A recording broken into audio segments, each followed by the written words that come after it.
안녕하세요. 구글 클라우드 테크니컬 어카운트 역할을 맡고 있는 하정혜입니다.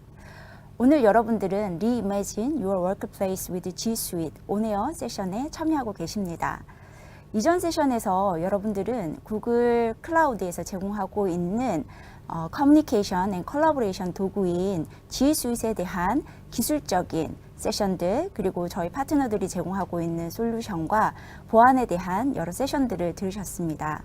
저는 마지막 세션으로 여러분의 업무 환경을 변화시킬 수 있도록 도와드리는 변화 관리 프로그램에 대해서 이야기하고자 합니다. 이 세션은요, 일반적으로는 비즈니스를 하시는 분들을 대상으로 합니다. 그렇기 때문에 IT를 하시는 분들에게는 조금 생소한 그런 영역일 수도 있겠지만, 여러분이 변화 관리라는 것이 어떤 것인지 이해를 하고 계신다면 여러분 개인의 삶과 그리고 가게, 여러분 회사 안에서 일어나고 있는 많은 변화들에 대해서 이해하시고 적절한 조치들을 취하실 수 있으실 것이라고 기대합니다. 오늘 저는 세션 내에서요, 변화, 그리고 변화 관리란 무엇인지에 대해서 여러분과 함께 이야기할 것이고요. 우리가 그토록 변화를 원하지만 사실 변화라는 게 쉽지는 않거든요. 그래서 변화가 왜 어려운지, 그런 어려운 이유가 무엇인지를 좀 확인한 다음에 변화를 좀 더 능동적이고 효과적으로 하기 위한 변화 관리 프로그램의 팁, 그리고 단계들에 대해서 말씀을 드리고자 합니다. 그리고 마지막으로는 저희 구글 클라우드에서 제안하고 있는 G Suite 변화 관리 프로그램과 또 거기에서 나오는 아웃컴이 어떤 것들이 있을지 같이 한번 살펴보도록 하겠습니다. 자, 고대 그리스 철학자인 헤라클레이토스는요, 변하지 않는 것은 오직 변한다는 사실뿐이다 라고 얘기를 했습니다. 세상에 변하지 않는 것이 있을까요? 당장 어제만 되돌아보더라도 여러분 주위에 많은 것들이 변했다는 것을 인지하실 수가 있지요. 어제 세웠던 계획, 또 여러분의 건강, 또 영원히 지속할 수 있을 것 같은 여러분의 어떤 사랑의 감정이라든지 그런 감정들, 이런 것들을 우리가 지속적으로 변하지 않고 가지고 갈 수는 없게 되겠지요. 오늘 다루게 될 이 변화 관리라고 하는 것은요, 이렇게 시시각각 변하는 이 시대에서 개인과 가게, 그리고 우리의 기업이 성공적으로 목표를 달성하기 위해서 우리가 당면하고 있는 문제는 무엇이고, 또 이런 문제들을 해결하기 위해서 어떤 과정들을 거쳐서 변화하는 것이 좋을지에 대한 그런 관리 절차들, 프로세스들이라고 보시면 되겠습니다. 그래서 오늘 변화 관리 프로그램을 통해서 여러분 각 개인과 비즈니스에 많은 도움이 되시기를 바라겠습니다. 지난 40년 동안 우리가 겪고 있는 우리 일상생활에서 변화 어떤 것들이 있었을까요? 제가 두 가지 그림을 가져왔는데요.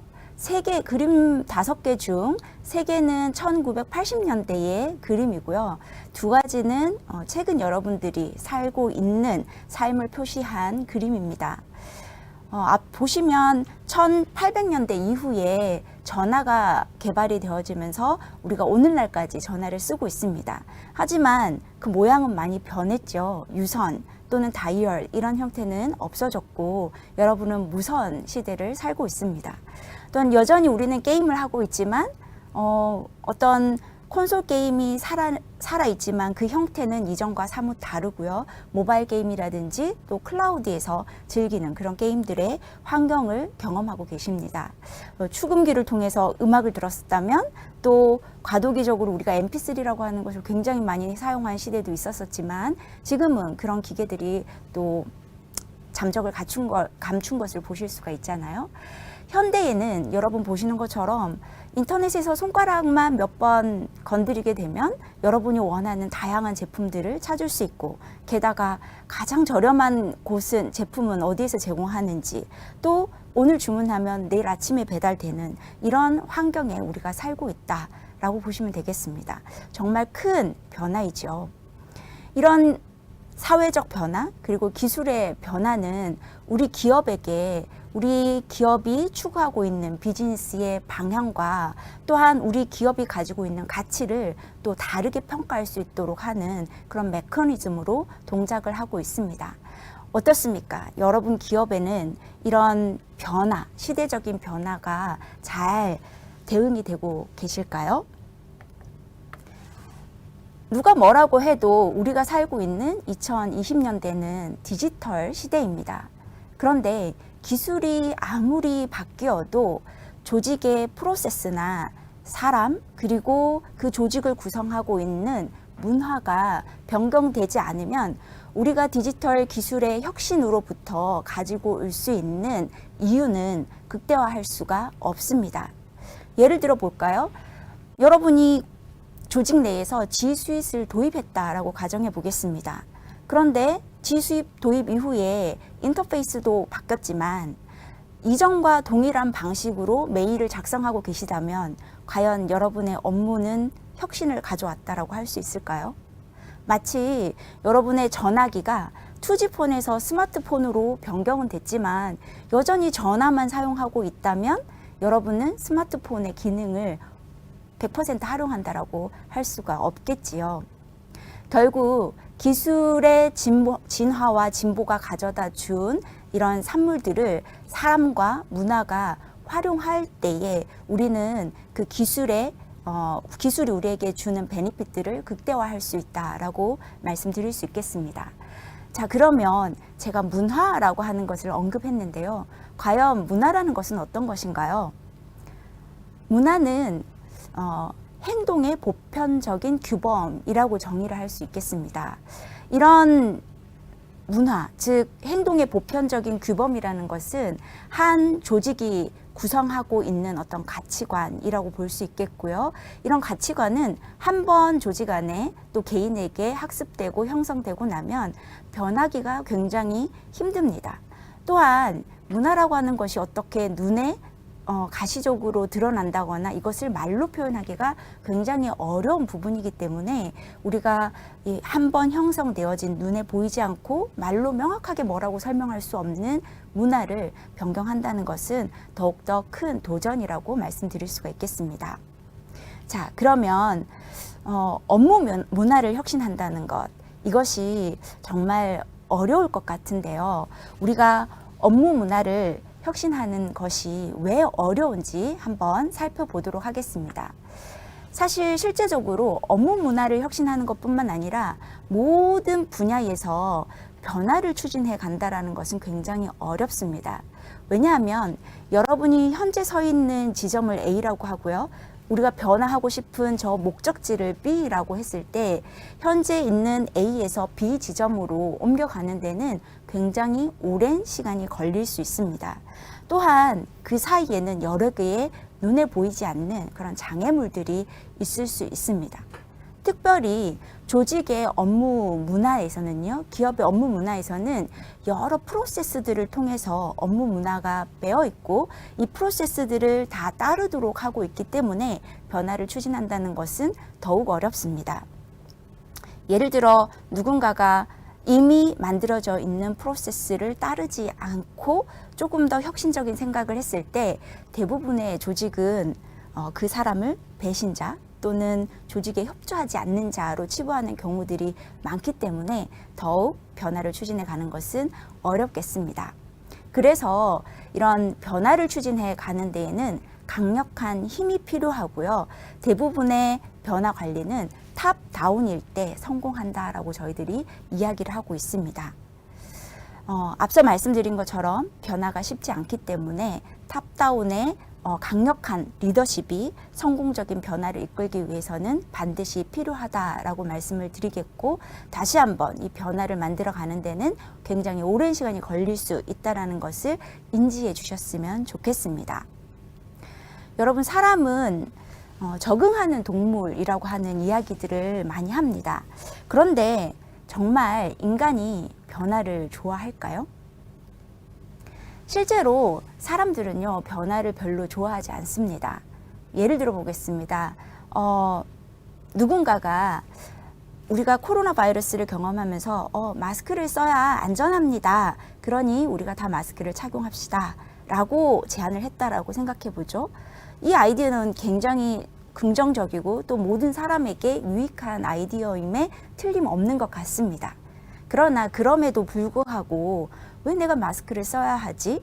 나는 건강한데 왜 내가 마스크를 써야 하는지에 대해서 의구심을 가지거나 그런 행동에 대해서 거부하는 그런 경우들이 있죠. 우리나라나 동양권 문화에서는 별로 문제가 되지 않는 것처럼 보이지만 서양이나 다른 나라에서는 이런 부분들이 흡수되지 못하는 것들을 우리가 많이 보고 있습니다. 이렇듯 특별히 변화를 추진하는 데에서는 반대 세력이 꼭 있을 수 있다라는 것을 말씀을 드리고요. 특별히 한국의 전통적인 기업은요, 기업 구조를 보면 피라미드형이죠. 그래서 모든 의사결정은 탑 레벨에서 이루어지고 또한 그 의사결정 과정에서 많은 정보들이 있었을 텐데 그런 정보들이 보안, 기밀이라고 하는 이유만으로 일반 우리 직원들에게는 잘 공유되지 않고 윗선에서만 공유되는 그런 문화들이 굉장히 많다라고 하는 것을 알 수 있습니다. 이런 특별히 동양권의 기업 문화 환경에서 업무 문화를 좀 더 평등하게 그리고 좀 더 개방된 형태로 혁신을 추구하는 모델로 바꿔간다는 것은 그렇게 쉬운 일은 아닐 것이라고 여러분 생각하시는 것이 좋을 것 같습니다. 그렇다면 좀 더 구체적으로 왜 사람들이 변화를 기피하는지 그 이유에 대해서 조금 더 자세하게 살펴보도록 하겠습니다. 첫 번째로는요. 보안 또는 통제의 상실이라고 제가 기술을 했는데요. 일반적으로 관리자들이 겪는 그런 느낌일 것 같습니다.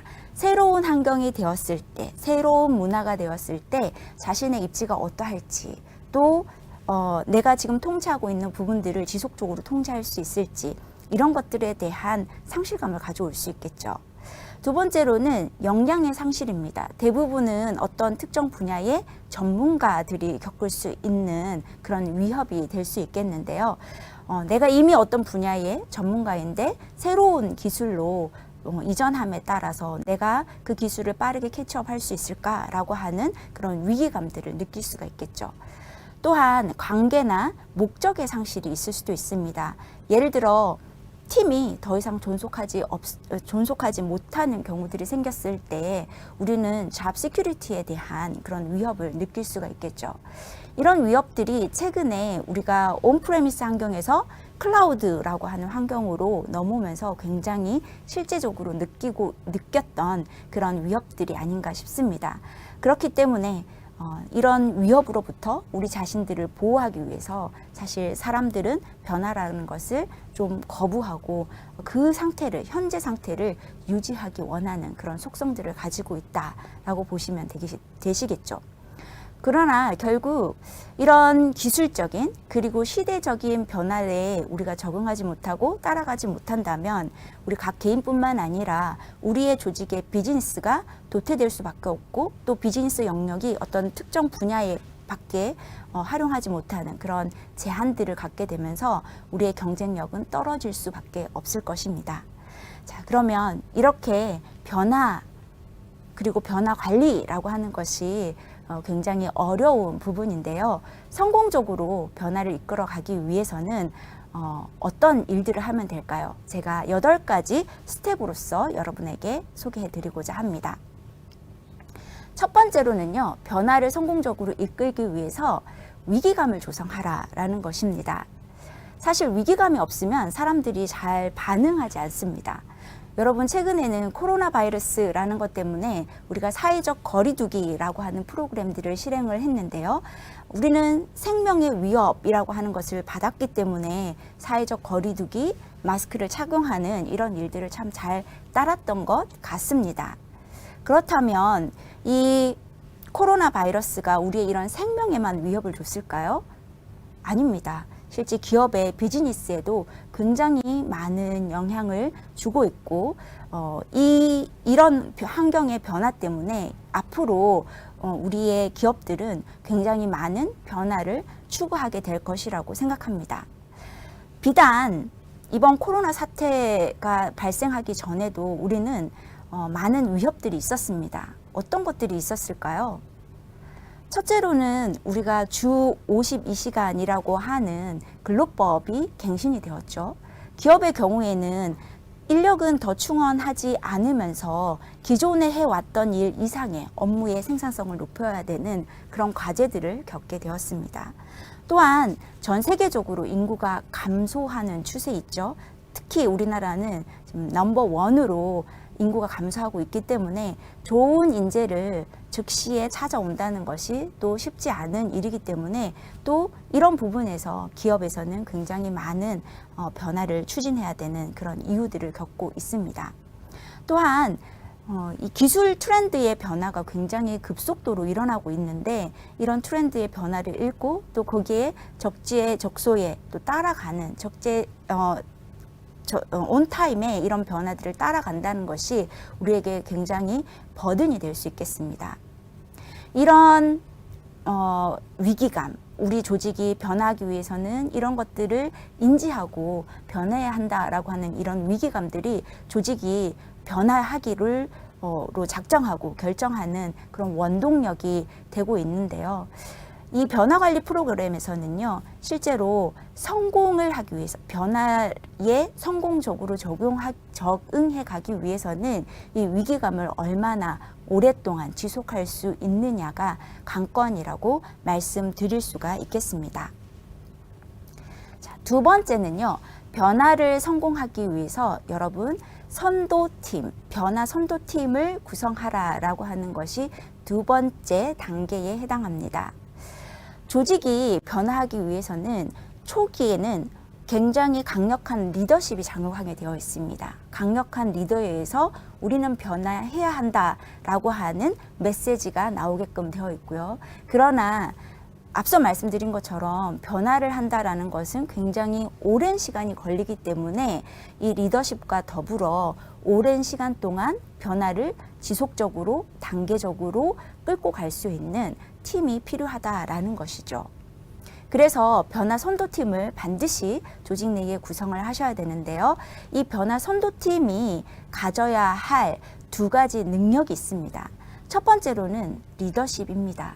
강력한 리더 한 사람이 아니라 변화를 이끌어갈 변화 선도팀 전체의 리더십이 있어야 되겠고요. 두 번째로는 오랜 기간 동안 변화를 추진해 갈 수 있는 관리 능력입니다.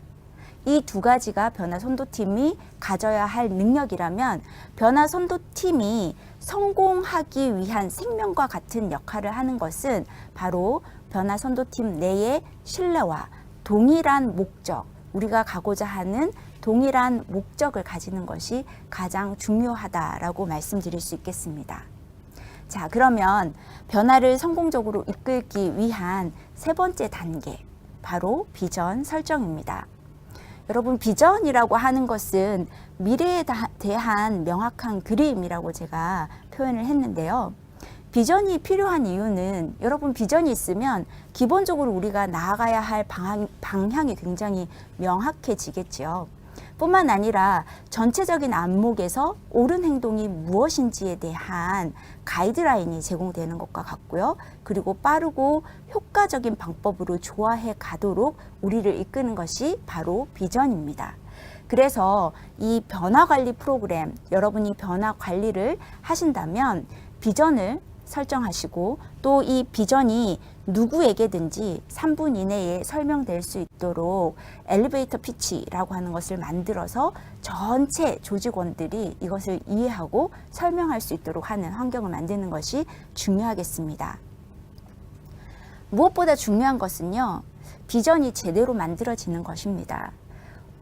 제대로 만들어지지 않은 비전은 비전이 없는 것만 못하다라고 얘기를 하고 있습니다. 그래서 제대로 된 비전, 한 사람에 의해서 제시된 그런 어떤 비전이 변화에 대한 목마름이 변화 선도팀을 통해서 좀 더 구체화되고 또 실현 가능한 그런 비전들로 설정되어야만 변화 관리가 성공하겠습니다. 변화를 성공적으로 이끄는 네 번째 단계는요, 참여를 이끌어내는 의사소통 체계를 만들라는 것입니다. 비전 설정이 상당히 어렵습니다. 명확한 비전을 설정해야 되기 때문이고 모든 사람들에게 비전이 될 그런 비전을 설정해야 되기 때문이죠. 그러나 아무리 좋은 비전을 가지고 있더라도 조직 구성원 전체에게 이런 비전이 정확하게 전달되지 않는다면, 그리고 조직원들로부터 나오는 실제 보이스를 들을 수 있는 커뮤니케이션 채널이 없다면 변화관리 프로그램은 성공할 수가 없습니다. 그래서 좋은 커뮤니케이션 채널을 개발하는 것이 여러분에게 필요한데요. 효과적으로 여러분들의 비전을 전달하고 커뮤니케이션을 하기 위해서는 여러 가지 팁들이 있습니다. 그 팁 중에 첫 번째는요, 쉬운 용어를 사용하는 것입니다. 전문가가 아니라도 누구든지 알아들을 수 있는 말을 사용하시면 좋겠고요. 두 번째로는 은유법이나 추리법, 뭐 그런 것들을 활용하는 것입니다. 예를 들어 볼까요? 굶어 죽느니 코로나로 죽겠다. 여러분, 죽겠다라고 하는데 정말 이게 죽고 싶다라고 하는 의미일까요? 아니죠. 너무 힘들어. 나 살고 싶은데 좀 살려줘. 라고 하는 의미가 아니겠습니까? 네, 이런 방법들을 사용하면 우리가 커뮤니케이션을 하는데 좀 더 효율적이고 효과적인 커뮤니케이션이 가능하고요. 그리고 다양한 방법과 기술들을 사용하실 수 있습니다. 전체 조직을 온라인으로 미팅을 한다든지, 또는 소규모 미팅에서, 그리고 원오원을 통해서 다양한 형태로 피드백을 받을 수 있는 채널들, 그리고 우리의 비전을 다시 한번 재반복할 수 있는 그런 채널들을 이용을 하시면 좋겠고요. 이런 여러 채널들을 통해서 비전이 지속적으로 반복적으로 어나운스 되어질 때 모든 사람들의, 우리 조직의 구성원들의 어웨어니스가 올라갈 것이라고 확신합니다. 추가적으로는요, 변화 관리팀이나 리더들이 먼저 솔선수범해야 될 것이고, 만약 어떤 익셉션이 생겨서 우리의 방향과 조금 다른 의사결정들이 있었다면 그런 부분들에 대해서는 명확하게 왜 이런 일들이 일어났는지 어나운스 해주시는 것이 필요하겠습니다. 자, 변화를 성공적으로 이끄는 5번째 단계는 권한을 위임하라라고 하는 것입니다. 조직이 변화하기 위해서는요, 조직의 어떤 구조가 개선되는 것이 반드시 필요합니다. 여러분, 권한을 위임한다는 것이 어떤 것일까요? 권한을 위임한다는 것은 임원이 팀장을, 또 팀장이 자신의 팀원을, 또 팀원이 다른 팀 멤버들을 서로 존중한다라고 하는 의미가 되겠죠. 또한 이렇게 권한을 위임받은 직원들은 내가 정말 의미 있는 일을 하고 있구나 라고 하는 생각을 하게 되면서 자기의 영향력을 굉장히 100% 아니 120% 발휘할 수 있는 환경이 되어지고 좋은 성과를 낼 수 있게 될 것입니다. 이런 것들이 구조적으로 투명해지게 되면 여러분의 변화 관리, 업무에 대한 환경의 변화 관리는 탄력을 받게 되어지고 좀 더 빠른 시간 내에 좋은 결과를 낼 수 있게끔 될 것입니다. 자, 다음 6번째 단계는요, 가시적인 사례를 공유하라라고 하는 것입니다. 제가 앞서 문화에 대해서 말씀을 드리면서 문화라는 것은 행동의 보편적인 규범이고 이것은 한번 설정되면 굉장히 오랜 시간 동안 지속된다라는 말씀을 드렸고요. 그렇기 때문에 우리가 변화를 해 가는데 시간이 오래 걸리면 사람들이 지칠 수가 있겠죠. 이게 지금 제대로 가고 있는 것인지, 아니면 내가 어디까지 왔는지를 측정할 수 없기 때문에 지치게 되어 있습니다. 그래서 오랜 시간 동안 변화관리 프로그램을 추진을 하지만 각 단계 우리는 성공 사례들을 공유함으로써 많은 사람들이 우리가 지금 올바른 방향으로 가고 있어. 그리고 이만큼이 성취되었기 때문에 남아있는 부분도 능히 해낼 수 있어 라고 하는 자신감이 생기게 될 것입니다. 그래서 변화 관리를 하면서 가시적인 사례들을 공유를 해주시고요.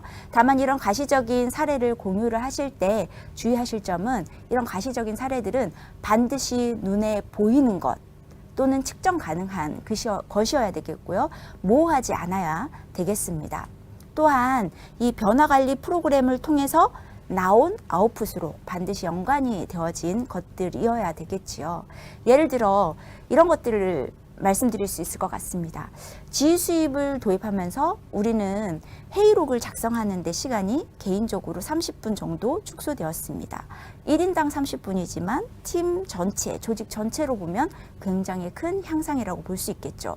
만약 우리가 과거에 문서를 만드는데 얼마만큼의 시간이 걸렸는지에 대한 정확한 측정 데이터가 있었다면 그 측정 데이터 대비 얼마 정도의 효과가 있는지를 공유할 수 있겠습니다. 또한 이런 가시적인 성공 사례는요, 미리 계획된 것이어야 합니다. 어떤 우연에 맡겨서도 안 되고요. 어떻게 되겠지가 아니라 우리는 단기적인 목표를 가지고 이런 사례를 만들어낼 거야 라고 하는 적극적인 플랜을 가지고 그 아웃풋을 도출해내는 것이 변화관리팀이 추진해야 될 그런 일이라고 보시면 좋겠습니다. 자, 벌써 7번째 단계에 도달했는데요. 7번째 단계는 지속적인 변화를 시도하라라는 것입니다. 어떤 변화가 어떤 형태이든지 간에 어떤 변화가 조직 내에 정착되는 데는 굉장히 오랜 시간이 걸린다라고 말씀드렸고, 시간이 오래 걸릴 때에는 반드시 반대 세력들이 생기게끔 되어져 있습니다.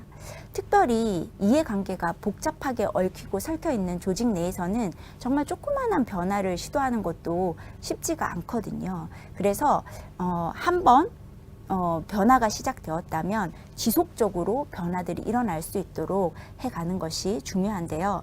특별히 앞서 말씀드렸던 6번째 단계에서 가시적인 성공 사례를 공유하라라고 말씀드렸는데, 여기에서 많은 조직에서 실패를 하거나 실수를 하는 경우가 작은 성공이 마치 우리 조직이 가야 될 궁극적인 비전을 다 이룬 것처럼 되면서 조직의 위기감이 무너지는 경우들이 있습니다. 이것이 가장 조심해야 되는 부분이 되겠고요. 지속적으로 변화해 가기 위해서는 위기감이 저하되면 안 되기 때문에 성공 사례를 공유함에 있어서도 우리의 궁극적인 목표를 달성하기 위해서는 우리가 얼마만큼 더 가야 하는지에 대한 그런 메시지들이 분명하게 같이 어나운스 되어야 된다라고 하는 것을 기억하시면 좋겠습니다. 자, 마지막 단계입니다. 변화를 성공적으로 이끌어 가기 위한 마지막 단계는요, 변화를 정착시키고 내재화하라는 것입니다. 문화는 굉장히 중요합니다. 인간 행동에 영향을 미치고 있고, 그리고 조직 전반적으로 형성된 것이기 때문에 변하기 어렵다라는 말씀을 지속적으로 드리고 있는데요. 이런 변화를 하기 위해서는 강력한 리더십이 필요하고 또 끝까지 추진해 가는 것이 필요하다라고 말씀드렸는데, 많은 변화 관리 프로그램 또는 변화 혁신 이런 프로그램들이 실패하는 경우가 언제 생기느냐면, 변화를 추진해 왔던 리더가 없어질 때 또는 리더가 변경될 때 일어나는 것을 볼 수 있습니다.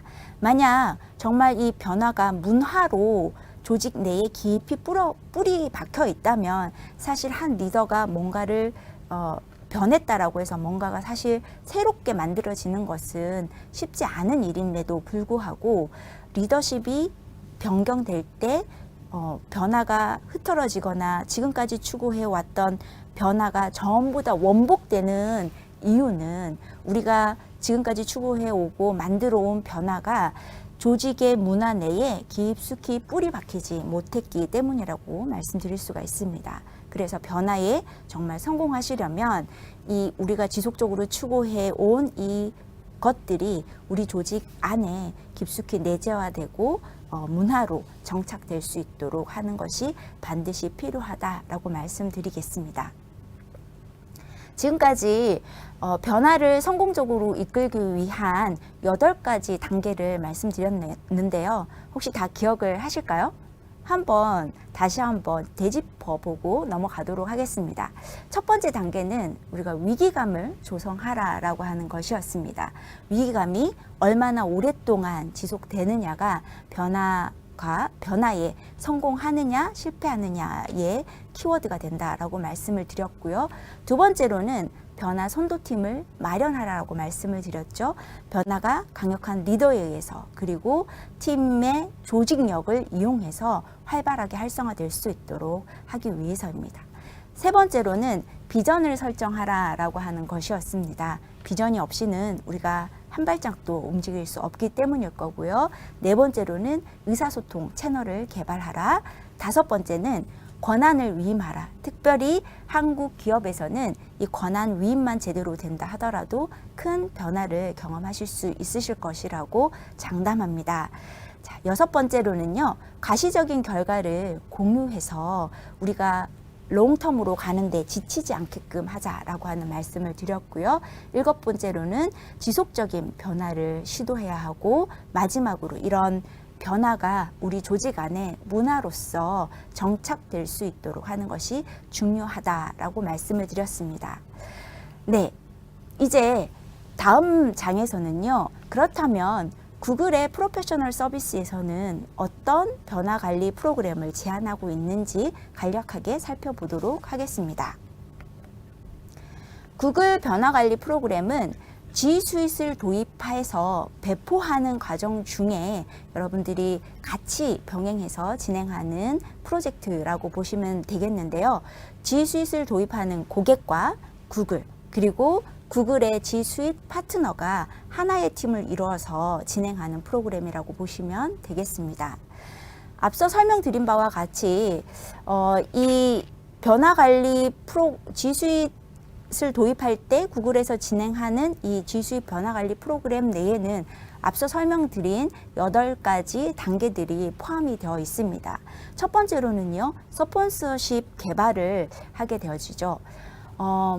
변화를 추진해 갈 때 강력한 리더십이 필요하기 때문에 리더십을 개발을 하고요. 또한 변화를 선도해 갈 팀을 구성을 하게 됩니다. 여기에는 집행위원회라든지 또는 혁신위원회, 구글 가이드와 같은 그런 다양한 변화 관리 추진팀이 목적에 맞게 개발되어지고요.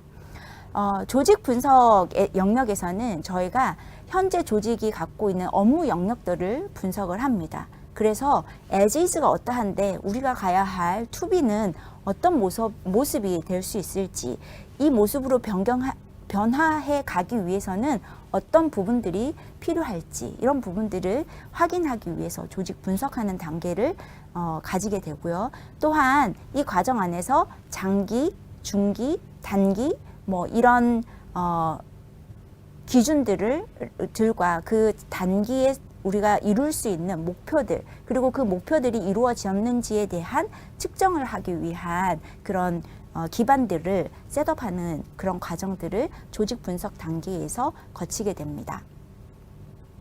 또한 커뮤니케이션 쪽에서는요, 우리가 비전을 설정한다라고 말씀을 드렸는데, 비전을 설정하고 이 비전을 3분 이내에 설명할 수 있도록 엘리베이터 피치를 개발하는 그런 일들을 하게 되고요. 또한 서포트 팀이나 변화 관리 팀과의 커뮤니케이션, 또 변화 관리 팀과 엔드 유저의 커뮤니케이션, 그리고 그 엔드 유저들이 우리에게 주는 그런 피드백들을 어떻게 수용하고 또 다시 리포트 해 드릴 것인지에 대한 그런 커뮤니케이션 채널들을 개발해 낼 뿐만 아니라 교육 플랜을 통해서 G 스윗 아무리 좋아도 알아야 쓰실 수가 있는 거잖아요. 그래서 G 스윗에 대한 기술 교육과 더불어 이때 우리가 정착시키고자 하는 문화들을 같이 묻어서 진행할 수 있는 그런 교육 프로그램들을 개발해낸다라고 보시면 되겠습니다. G 스윗 변화 관리 프로그램에 포함되어 있는 것 중에 트랜스포메이션 랩이라고 하는 것이 있는데요. 이 트랜스포메이션 랩은 우리가 G 스윗 변화관리 프로젝트를 진행하는 동안에 진행할 수도 있고, G 스윗 배포가 끝난 이후에 이미 사용자들이 G 스윗을 사용하고 있는 동안에 여러 번 반복해서 진행을 할 수도 있는데요. 이 트랜스포메이션 랩이라고 하는 것은 한 4시간 정도 되는 워크샵입니다. 저희 컨설턴트들이 다른 회사 또는 타 부서에서 어떻게 G 스윗을 도입해서 사용하고 계신지 그런 경험들에 대해서 공유를 드리고요. 그것을 통해서 고객들이, 엔드 유저들이 우리 부서에서는 어떤 일이 있는데 이 일을 G 스윗을 어떻게 활용을 하면 되겠다라고 하는 그런 아이디어들을 얻어내게 되죠. 그래서 다양한 브레인스토밍을 통해서 다양한 아이디어들과 방안들을 논의를 하고 그 중에 베스트로 그리고 짧은 시간에 적용할 수 있는 그런 아이템이 무엇일까라고 하는 것을 선택하게 됩니다. 그래서 킥윈으로 선택되어진 그런 항목들에 대해서 저희가 플로토타입을 만들므로써 4시간 안에 짧은 시간에 우리 조직에 실제적으로 G 스윗을 도입해서 이룰 수 있는 업무의 혁신 영역들을 만들어내는 그런 일들을 진행한다라고 보시면 되겠습니다. 프로젝트 중에 G 스윗 변화관리 프로그램 중에 만들어진 기업의 서 설정한 비전의 예인데요. 제가 시간이 많이 지났기 때문에 다 읽어드리지는 않겠고 여기에서 핵심적으로 보실 수 있는 부분들은 이런 내용들이죠. 우리가 추구하고자 하는 이런 비전은 무엇이다? 시장의 변화에 대응하는 것이다. 그리고 우리는 이 업무 혁신 프로그램을 통해서 조직 전체의 생산성을 몇 퍼센트 향상시키고자 한다라고 하는 것을 명확하게 언급을 하고 있고요. 또한 향후 2년 이내에는 우리 직원들이 만족하게 될 것인데 왜냐하면 이런 것들 때문에 일과 삶의 균형을 맞출 수 있고 또 자신의 능력을 마음껏 발휘할 수 있게 될 것이기 때문이다 라고 명확한 비전을 제시를 하고 있습니다. 여러분 조직 내에서도 변화 관리를 주도하시겠다라고 한다면 앞서 말씀드린 각 단계들을 하나도 빼지 마시고 잘 수행함으로써 성공적으로 변화 관리가 되기를 기원합니다. 자, 그러면 이렇게 G 스윗을 도입하고 변화 관리 프로그램을 기술과 더불어 병행해서 진행함으로써 기업이 어떻게 변화되어졌을지 몇 가지 모델을 제가 한번 설명드려 보도록 하겠습니다. 첫 번째로는요, 업무 회의 문화가 변경되었네요. 예를 들면 캘린더를 통해서 개인이나 회의실 예약을 하게 됩니다. 이전에는 회의 한번 잡으려고 하면 모든 사람에게 컨펌을 받는데 불필요한 시간들을 낭비했고 했다면 이제는 모든 개인들이 자기 일정을 캘린더를 통해서 관리하고 있고 또 누군가는 내가 비어있는 시간에 마음껏 미팅을 요청할 수 있는 환경이 되었기 때문에 특별히 다른 커뮤니케이션 도구를 사용하지 않고서도 미팅을 설정할 수 있다라든지 또는 미팅 요청을 받았으면 내가 이 미팅을 참석할 수 있는지 없는지에 대한 RSVP를 리턴해 줌으로써 서로 리스펙트하고 존중하는 그런 문화들을 만들어 갈 수 있겠죠. 또한 회의록을 이런 미팅 요청에 포함시켜 놓음으로써 또 업무의 생산성을 향상시킬 수가 있겠습니다. 또한 구글 미트을 이용을 해서 우리가 언제 어디서나 미팅에 참석할 수 있는 그런 문화가 형성될 수 있을 텐데요. 언제 어디서뿐만 아니라 우리 회사 안에서는 늘 미팅을 한다면 화면을 온하는 이런 문화를 정착시킴으로써 굳이 앞에 있지 않아도 미팅을 하는데 정말 현장감 넘치는 그런 미팅 문화를 만들어 가실 수가 있겠고요. 또한 경우에 따라서 이게 테크니컬한 세션이었다. 우리는 녹화를 하는 그런 문화를 만들고 녹화 그 프로그램에 참석하지 못한 사람들도 충분히 향후에 데이터를 액세스해 볼 수 있도록 하는 그런 기회를 제공해 주는 문화가 만들어질 수도 있겠습니다. 또한 늘 USB를 들고 다니지 않고 구글 드라이브에 데이터는 항상 저장하게끔 되어 있고 필요한 업데이트가 있을 경우에는 언제든지 업데이트를 하고 내가 업데이트할 수 있는 권한이 없다면 아까 우리 서제스천 한다거나 또는 거기에 커멘트를 남길 수 있는 그런 기능들을 활용을 해서 이 문서는 업데이트 돼야 될 것 같습니다 라고 하는 그런 제안을 함으로써 조직이 좀 더 민첩하게 움직이는 그런 문화들을 형성해 갈 수 있겠습니다. 마지막으로 관리자들도 많은 변화를 겪게 될 거예요. 앞서 우리 혜미님께서 보안 관련되어진 세션을 진행하면서 보안 대시보드가 제공하는 많은 기능들을 소개를 해 주셨는데요. 우리가 너무 많은 인포메이션을 받아도 거기로부터 인사이트를 받을 수 없습니다. 이런 보안 대시보드를 통해서 조직의 관리자는 실제적인 보안 이슈들이 어떤 것들이 있는지 확인할 수 있고 정말 필요한 픽스들을 단시간에 내놓을 수 있는 그런 문화가 형성되고, 또한 파일 노출이라든지 뭐 이런 것들을 조사 도구를 이용을 함으로써 우리 조직에서는 향후에도 내가 하는 액티비티들이 모니터링되고 조치될 수 있다라고 하는 그런 문화가 형성됨으로써 사전에 보안에 대한 인식을 높이고 또 보안을 더 강화할 수 있는 그런 문화들이 형성이 될 것입니다. 그래서 실제적으로 여러분 조직에서는 이보다 더 많은 문화의 혁신들이 있을 수 있을 것이라고 생각하는데요. 여러분 많은 아이디어들을 주셨으면 좋겠고요. 마지막으로 피터 드러커는 혼란기의 가장 큰 위험은 실제로 그 혼란 자체가 아니라 과거의 생각대로, 과거의 방식대로 그대로 행동하는 것이다 라고 말씀하셨습니다. 네, 이렇게 코로나로 인해서 언택트 시대가 되었고 우리에게 새로운 노말 환경이 열렸는데요. 이런 사회적 변화 속에서 우리 조직들이 변화 관리를 제대로 해서 정말 성공적인 그런 기업으로 거듭나기를 바람하지 않습니다. 네, 지금까지 세션 참여해 주셔서 감사드리고요. 질문 있으시면 Q&A 올려주시면 거기에 답변을 드리도록 하겠습니다. 여러분 들어주셔서 감사합니다.